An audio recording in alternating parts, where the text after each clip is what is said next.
নমস্কার, আমি Suprabha Chakraborty, belong to বাংলার পক্ষ থেকে আজকে আমরা চলে এসেছি ফিল্মওয়ালার কাছে। ফিল্মওয়ালা কে? বিখ্যাত চিত্র পরিচালক সুব্রত সেন। চলুন কথা বলে নেওয়া যাক সরাসরি তার সাথে।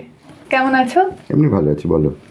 তো প্রথমে তোমাকে জিজ্ঞেস করব, এশিয়ার মধ্যে তুমি প্রথম যে কিনা সেলুলয়েড থেকে ডিজিটালভাবে সিনেমাটা স্টার্ট করো, ওই সময় দাঁড়িয়ে এটা যথেষ্ট একটা ঝুঁকিপূর্ণই বলা যেতে পারে, স্রোতের বিপরীতে হাঁটা। এইটার চিন্তাটা মাথায় কেন আসে, বা ওই ঝুঁকিটা ওই সময় তুমি নেবে ভাবলে কেন? এটার পেছনে কারণটা হচ্ছে মূলত দুটো।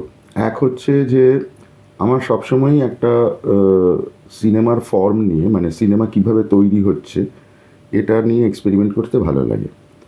এটা আমার একটা প্রথম কারণ। 2 নম্বর হচ্ছে যে আমি এই রকম কিছু ছবি যেগুলো ডিজিটালে তৈরি করা এবং সেগুলো সেলুলয়েডে কনভার্ট করে প্রজেকশন হচ্ছে, এই রকম কিছু ছবি আমি আমার প্রথম দিকে ছবি করি, এক যে আছে কন্যা, স্বপ্নের ফেরিওয়ালা, এগুলো নিয়ে আমি যখন বিদেশের অনেকগুলো ফেস্টিভ্যালে যাই, আমি তখন এই ধরনের বেশ কয়েকটি ছবি দেখে আমার খুব আশ্চর্য লাগে যে এটার পুরো স্টাইলাইজেশন, কীভাবে ছবিটা তৈরি হচ্ছে। আমরা যেভাবে নর্মালি সিনেমা বানাই তার থেকে স্টাইলাইজেশনটা কমপ্লিট আলাদা। তো সেই সময় আমি ওই ডিরেক্টরদের সঙ্গে কথা বলি এবং কথা বলে আমি ওরা কিভাবে বানিয়েছে সেটা আমি জানার চেষ্টা করি এবং বুঝি যে ওরা কিভাবে বানিয়েছে।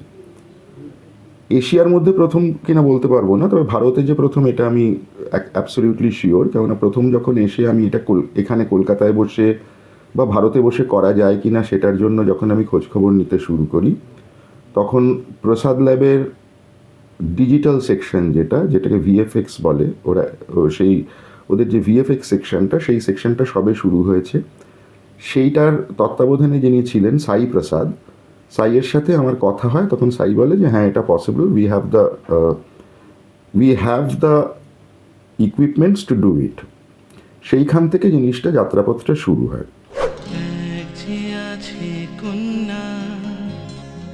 সাধারণ মেয়ে তবু সাধারণ না, সেই মেয়েকে খুঁজছি, শুধু খুঁজছি। এবং তখন শীর্ষ আমার কলেজেরই ছেলে, মানে আমাদের প্রেসিডেন্সির ছেলে, আমার প্রথম বেশ কয়েকটা ছবি শীর্ষর করা। তো শীর্ষর সাথে যখন আমি এইটা নিয়ে কথা বলি, শীর্ষ খুব উৎসাহী হয়ে পড়ে। শীর্ষ বলে যে হ্যাঁ ঠিক আছে, এটা করে দেখা যেতে পারে, কিন্তু তারপরে যদি আমরা ছবিটা না করে উঠতে পারি, ধরো ধেরিয়ে গেলাম, হলো না, তখন এই টাকাগুলোর কী হবে? তখন প্রডিউসার বললো যে ঠিক আছে, কোনো অসুবিধে নেই, আমি এই রিস্কটা নিতে রাজি আছি।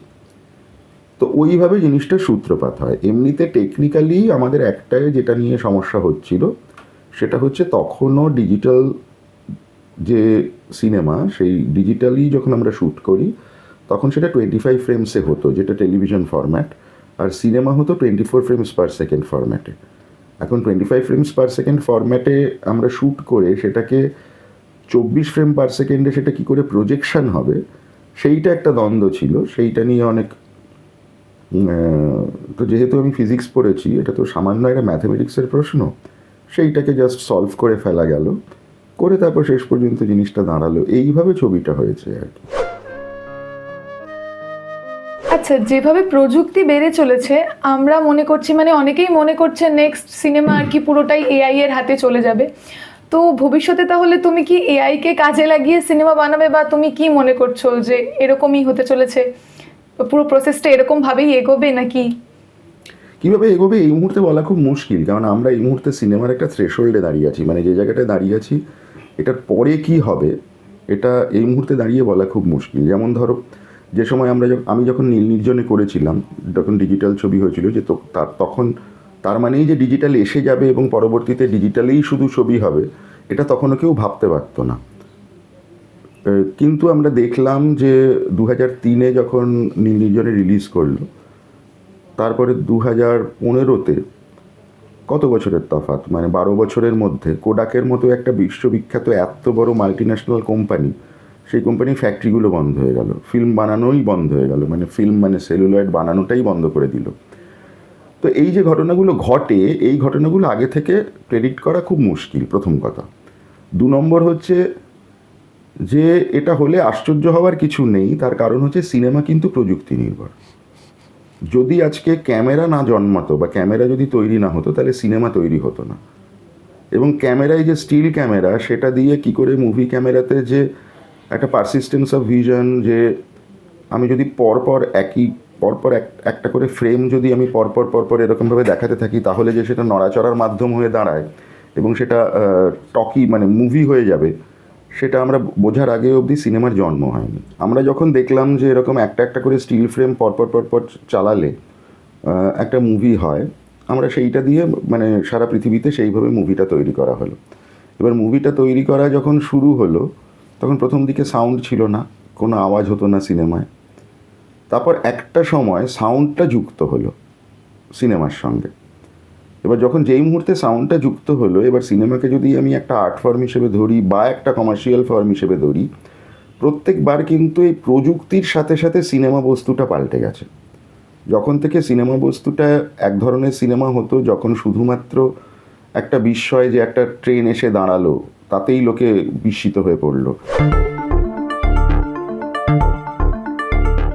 তারপর সেই সিনেমাতে একটা জিনিস দেখা গেল যে আমরা করতে শুরু করলাম, সেটা হচ্ছে তার মধ্যে আমরা মিউজিক দিয়ে আমরা ধরা যাক চার্লি চ্যাপলিনের ছবি বা প্রথম দিকের হিচককের ছবি বা আমাদের আইজেনস্টাইনের ছবি, এগুলো টকি নয় কিন্তু তা দিয়েও একটা গল্প বলা যায়। তারপর যেই মুহূর্তে ছবিতে শব্দ ঢুকলো, সেই মুহূর্তে ছবির ধরন পাল্টে গেল। আবার পাশাপাশি আমরা দেখছি যে যেই মুহূর্তে কালো সাদা ছেড়ে আমরা চলে গেলাম রঙিন চলচ্চিত্রে, সেই সময় ছবি বলার গল্প পাল্টে গেল। যে প্রত্যেকবার যে প্রযুক্তি বদলাচ্ছে, এই প্রযুক্তি বদলানোর সাথে সাথে মানে কখনো 35, কখনো 70, কখনো সিনেমাস্কোপ, কখনো অমুক, কখনো তমুক, কখনো ডলবি ডিজিটাল, কখনো মোনো, তারপরে স্টিরিও, এই সমস্ত যে হচ্ছে, প্রযুক্তির সাথে সাথে সিনেমার ধারণ সম্পূর্ণ পাল্টে যায়। ঠিক একইভাবে সেলুলয়েডে যেভাবে সিনেমা হতো, তার থেকে ডিজিটালের ছবির ধরন পাল্টে গেছে। তো সিনেমাকে আমি কখনোই বলবো না যে সিনেমা এটাই হচ্ছে সিনেমা। সিনেমা সব রকমই হচ্ছে সিনেমা। এবং যদি এআই আসে, এআই এর যদি টুলসগুলো সেইভাবে কাজ করে এবং তার থেকে যদি ক্রিয়েটিভলি অনেক কিছু করা যায়, তাহলে সেটা আসবে। তো সেটাকে তো অস্বীকার করার কোনো জায়গা নেই, সেটা আমরা কী বা করতে পারি। এবং আমার নিজের যেটা ধারণা, আজ হোক কাল হোক, যেভাবে দ্রুত টেকনোলজি বদলাচ্ছে, হয়তো আমরা 3 বছরের মধ্যেই বা 4 বছরের মধ্যে খুব বেশি হলে আমরা এআই দিয়ে ছবি দেখতে পাবো। মানে আমি নিজে এখন ছোট ছোট ছবি বানিয়ে দিতে পারি, কিন্তু ফিচার ফিল্ম বানানোর মতো এখনও ওই জায়গাটায় আমি পৌঁছতে পারিনি। এবং বড় বড় হাউস যাদের কাছে অনেক টাকা কড়ি আছে, তারা হয়তো পৌঁছে গেছে। পাশাপাশি আরও অনেক জিনিস আছে যেগুলো সিনেমা ট্র্যাডিশনাল ওয়েতে যেভাবে শুটিং হয়, সেই শুটিংয়ের প্যাটার্ন বদলে দেওয়া সম্ভব। আনরিয়েল ইঞ্জিন বলে অনেক রকমের কম্পিউটার চালিত ইয়ের মাধ্যমে অনেক কিছু করা যায়, কিন্তু সেগুলো কবে থেকে ঢুকবে। তবে একটা কথা বলছি, আমরা যেভাবে আমাদের সিনেমাটা তৈরি করি, সেই সিনেমা পুরোপুরি উঠে যাবে এটা আমি বিশ্বাস করি না। কিন্তু আমরা যেভাবে ছবি করি, সেই ছবির একটা ধারা কোথাও না কোথাও থেকে যাবে এবং সেটা খুব দামি একটা জিনিস হবে। মানে আমি বলছি যে এমন একটা মেশিনে বানানো একটা মিলের শাড়ির যা দাম, তার থেকে একটা হাতে বোনা জামদানির দাম তো অনেক বেশি। সেই জায়গাটা থেকে যাবে, এইটুকু আমার নিজের রিডিং। মানে একটা আর্টিজানের যে ফর্মটা, আর্টিজানের যে চেহারাটা, আর্টিজানের যে আর্ট ফর্মটা, সেটার একটা ইনজেনুইটি সবসময় থাকে, যেটা এআইতেও অবশ্যই থাকবে, কিন্তু সেটা অনেকটাই অন্যরকম হবে আর কি। তোমার সম্পর্কে আরেকটা ইন্টারেস্টিং তথ্য আছে, যেটা হচ্ছে তোমার সিনেমা দেখলে, নোটিস করলে বা ওটা নিয়ে একটু ঘাটলে দেখা যাবে এখনকার যে প্রতিষ্ঠিত নায়িকারা রয়েছেন, যেমন কি যদি নাম ধরে বলি, পায়েল সরকার, কঙ্কনা সেন শর্মা, রাইমা সেন, এদের প্রত্যেকেরই প্রথম কাজ তোমার হাত ধরেই, মানে তাদের প্রথম কাজ তোমার সাথে। তো সেক্ষেত্রে আমার কি কোনো চান্স আছে?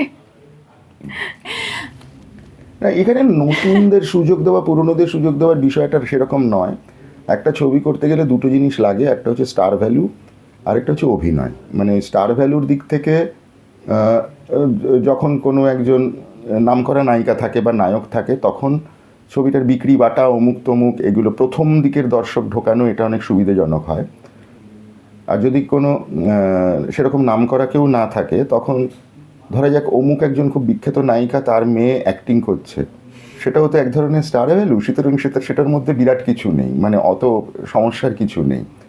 পায়েল সরকার বা ধরা যাক সুব্রত দত্ত, যারা ঠিক ওইভাবে কোনো সিনেমা পরিবার থেকে আসেনি, তাদের ব্যাপারটা একটু আলাদা। তাদের ব্যাপারটা কি, তাদের ব্যাপারটা হচ্ছে আমি তো আসলে খুব কম পয়সায় ছবি বানাই, আমি তো খুব বড় বড় প্রডিউসাররা কোনোদিনই আমাকে ছবি দেয় না।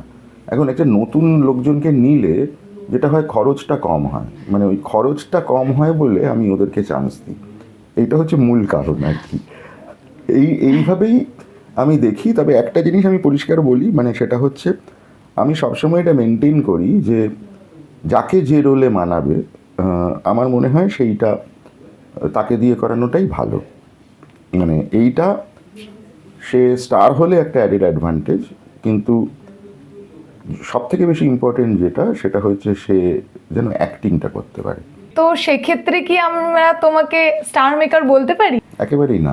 প্রথম কথা হচ্ছে যে একজন একটা কাজ করেছে মানে যে সে তার জার্নিটা, সেখানে সে তার জার্নিটা শুরু হলো। জার্নি শুরু হওয়ার পরে তো তার অনেকগুলো জায়গা থেকে প্রতিষ্ঠিত হতে গেলে তাকে তার নিজস্ব খাটনি লাগে, তার নিজস্ব মেধা লাগে, তার নিজস্ব অনেক কিছু লাগে, নিজেকে পরিণত করে তুলতে হয়। এবং সেটার জন্য সেই কিন্তু মানে সেই কাজটা কিন্তু সে নিজে নিজে করেছে। সে হয়তো একটা সুযোগ পেয়েছে বা প্রথম তাকে স্ক্রিনে দেখা গেছে এইভাবে, কিন্তু তাই বলে আমি স্টার মেকার এরকম কিন্তু একেবারেই নয়। আর 2 নম্বর হচ্ছে যে এদের কয়েকজনের নাম বলা যায় যে যারা আমার সাথে প্রথম কাজ করেছে। আবার অনেকে আছে যারা আমার সাথে প্রথম কাজ করেছে, কিন্তু তারা কিন্তু মানে ওই রকমভাবে বিরাট দাগ কেটেছে এরকম হয়নি। সুতরাং এই জিনিসটা আমি ওদের আমি ট্যালেন্ট, অধ্যাবসায়, ওরা যেভাবে নিজেদের কেরিয়ার করেছে, যেভাবে খেটেছে, তার ওপরেই আমি, এবং আমি যাদের নাম বলা হচ্ছে তারা প্রত্যেকেই কিন্তু অ্যাকচুয়ালি ভালো অ্যাক্টর। তোমার কাজগুলো লক্ষ্য করলে আরেকটা জিনিস দেখা যায়, যেটা হচ্ছে যৌনতা।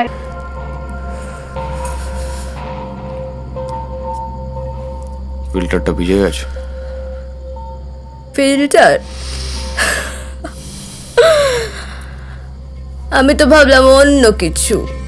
আর যে সময় তুমি নীল নির্জনে বা বলো বিবর এসব করেছিলে, তখন বাকি পরিচালকরা যৌনতা নির্ভর ছবি খুব একটা করতেন না। তো আমি একটা কথা বলি যে সবাই ভাবে যে আমার ছবি সবসময় হয়, এটা একটা মানে বেশিরভাগই একটা ভুল ধারণা।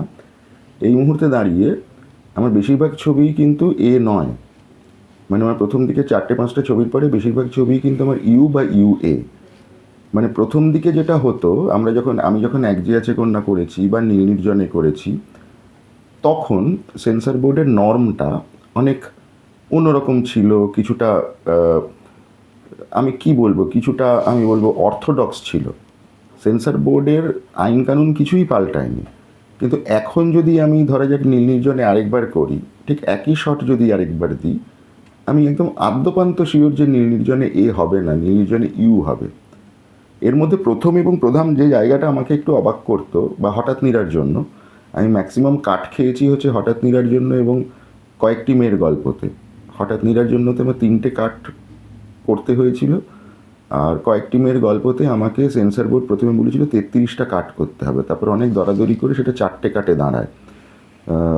ছবিটা হয়েছিল, কিন্তু এখন সেন্সর হলে ওই ছবিটা হবে না, মানে খুব বেশি হলে ইউএ হতে পারে। এটা অ্যাকচুয়ালি দৃষ্টিভঙ্গির ওপর নির্ভর করে এবং অ্যাকচুয়ালি কিছুটা সামাজিক প্রেক্ষাপটের ওপর ডিপেন্ড করে। আমি বরাবর বাংলা সাহিত্য পড়ে বড় হয়েছি। আমার কোনোদিনই এই যৌনতা নিয়ে বা এই সমস্ত জিনিস নিয়ে আমার সবসময় মনে হতো যদি সাহিত্যে থাকতে পারে তাহলে সিনেমায় থাকলে ক্ষতিটা কী, মানে অসুবিধেটা কী। আমি ক্ষতি বলছি না, আমি বলছি অসুবিধেটা কী। তো আমি কিন্তু আমার ছবিতে তুমি কখনোই দেখতে পাবেন আমার ছবিতে কোথাও নিউডিটি আছে, বুঝতে পারছো? মানে আমার ছবিতে কিন্তু কোনোদিন নিউডিটি থাকে না। আর একটা সময় তো চুমু খেলেও লোকে দিয়ে দিত, তারপর সেই ভয় তো লোকে ওই 2টো ফুল টুল দেখিয়ে কী সব করতো জানি, সেই সব তো এখন প্রয়োজন হয় না, এখন চুমু খেলেও তো ইউ দেয়। আচ্ছা, তুমি যেমন বললে তোমার ছবি এখন এ থেকে ইউতে নেমে এসেছে, তাহলে ছোটদের ছবি করার কথা তুমি ভাবোনি কখনো, বা ভবিষ্যতেও কি আমরা দেখতে পাবো?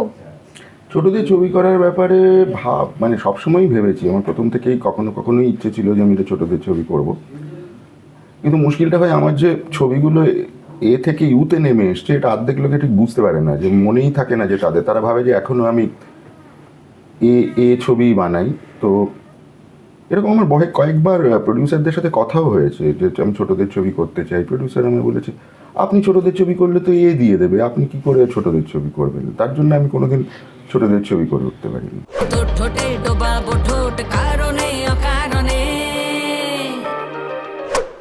তোমার লাস্ট রিলিজ সিনেমা হচ্ছে সমরেশ বসুর প্রজাপতি। তো আমি যতদূর জানি ওটা একটা নিষিদ্ধ উপন্যাস ছিল। তো হঠাৎ করে ওই রকম একটা বা এরকম কন্ট্রোভার্সিয়াল একটা টপিক নিয়ে কাজ করার কথা মাথায় কেন এলো? তার কারণ হচ্ছে যে আমি এখন অবধি 3টে ছবি করেছি, যেটা হচ্ছে বিখ্যাত সাহিত্য থেকে। সমরেশ বসুর 2টো গল্প, একটা হচ্ছে বিবর এবং আরেকটা হচ্ছে প্রজাপতি। আর সুনীল গঙ্গোপাধ্যায়ের একটা ছোট গল্প, যে ছোট গল্পটার নাম ছিল রানী ও অবিনাশ, যেটাকে একটু অন্যরকমভাবে আমি প্লেস করেছিলাম সুনীলদার সঙ্গে কথাবার্তা বলে। সেটা হচ্ছে, সেই ছবিটা ছিল হঠাৎ নীরার জন্য, মানে যেটা সুনীলদার একটা খুব বিখ্যাত কবিতার নাম, এবং সেই কবিতার নামটা আমি ওই সিনেমাতে আমি ইউজ করেছিলাম। তো আমার কাছে বাংলা সাহিত্যে মনে হয় যে প্রচুর উপাদান আছে যেগুলো থেকে সিনেমা হয়, এবং আমি তো এদের লেখা পড়ে বড় হয়েছি। সুতরাং আমার কাছে, আমি সত্যজিৎ রায়কে বাদ রেখে বলছি, আমার কাছে সমরেশ বসু, সুনীল গঙ্গোপাধ্যায় গদ্য সাহিত্যের ক্ষেত্রে, শীর্ষেন্দু মুখোপাধ্যায়, শ্যামল গঙ্গোপাধ্যায়, এরকম কয়েকজন আছেন যাদের বহু সময় আমার মনে হয় যে এই গল্পটা থেকে বা এই উপন্যাসটা থেকে একটা সিনেমা করতে পারলে খুব ভালো হতো। মানে আমার এখনও আফসোস হয় যে আমি শীর্ষেন্দুদার কোনো গল্প থেকে সিনেমা করিনি বলে। আমার আফসোস হয় শ্যামল গঙ্গোপাধ্যায়ের কোনো উপন্যাস থেকে এখনও সিনেমা করে উঠতে পারিনি বলে। সে সুযোগ পেলে কখনো করব। তুমি যেহেতু শীর্ষেন্দুর বিষয়টা তুললে, তো শীর্ষেন্দুর গল্প অবলম্বনে যে সিনেমাগুলো তৈরি হয়েছে, একটি দুটি বাদ দিয়ে বাকিগুলি খুব একটা সাফল্যতে পৌঁছতে পারেনি। আমি ওইটাই একটা জিনিস বলতে চাইছি, যে এই যে শীর্ষেন্দু মুখোপাধ্যায়ের যে অনেক সিনেমা হয়েছে, যেগুলো শীর্ষেন্দু মুখোপাধ্যায়ের উপন্যাস থেকে সিনেমা হয়েছে, সেগুলো কিছু খুব ভালো চলেছে, কিছু ভালো চলেনি, এটা তো অন্য প্রসঙ্গ। শীর্ষেন্দু মুখোপাধ্যায়ের অনেক উপন্যাস আছে যেগুলো খুব সুরিয়ালিস্টিক না হলেও মানে খুব অন্যরকম। মানে সমরেশ বসু, বোধহয় সমরেশ বসুর বহু উপন্যাস থেকে সিনেমা হয়েছে, এবং সেই সিনেমাগুলো বেশিরভাগ সিনেমাই অত্যন্ত সাকসেসফুল সিনেমা। একবার যদি তাকিয়ে দেখা যায় সমরেশ বসুর যে উপন্যাস থেকে সিনেমা হয়েছে, সেই সিনেমাগুলো অত্যন্ত সাকসেসফুল। মানে বিকেলে ভোরের ফুল থেকে শুরু করে মানে কত সিনেমা আছে যেগুলো সমরেশ বসুর গল্প থেকে তৈরি। সুনীলদারও আছে এরকম অনেক কিছু গল্প যেগুলো খুব সাকসেসফুল গল্প, মানে যে খুব সাকসেসফুল উপন্যাস। কিন্তু বাংলা উপন্যাসের আসল যে জায়গাটা, মানে যেটা শীর্ষেন্দু মুখোপাধ্যায় সম্পর্কে বলা যায় বা সমরেশ বসু সম্পর্কে বলা যায়, সমরেশ বসুর সব থেকে ডিফিকাল্ট 2টো উপন্যাস, একটার নাম বিবর আর একটার নাম প্রজাপতি। এই 2টো উপন্যাসের যে স্ট্রাকচার, সেই স্ট্রাকচারে কোথাও কোনো গল্প নেই। এই গল্প না থাকার যে ভঙ্গিটা, এটাকে বিশ্ব সাহিত্যে বলা হয় স্ট্রিম অফ কনসাসনেস। এই জাতীয় একটা লোক, এবং আমার সিনেমাটাকে না দেখে কেউ যদি প্রজাপতি উপন্যাসটাকে আরেকবার পড়ে, প্রজাপতি উপন্যাসটা এসেনশিয়ালি একটি মানুষের মরে যাওয়ার আগে কি বলবো প্রলাপ বকা, যে সে শিখার বাড়ি থেকে বেরোয়, একটা জায়গায় গিয়ে সে গুলি খেয়ে মরে যায়। গুলি খেয়ে ঠিক মরে যায় না, তাকে চপার দিয়ে তার হাত কেটে দেয়, প্রজাপতির মানে ডানা কেটে দেওয়ার মতো তার হাত কেটে দেয়। এই যে জায়গাটা, এবারে তার সমস্ত কিছু একটা কনভলিউটেড আপন মনে তার স্মৃতিকথার মতো ফেরত আসছে। এই কারণেই প্রজাপতি সেই সময় এত বিখ্যাত উপন্যাস হয়েছিল।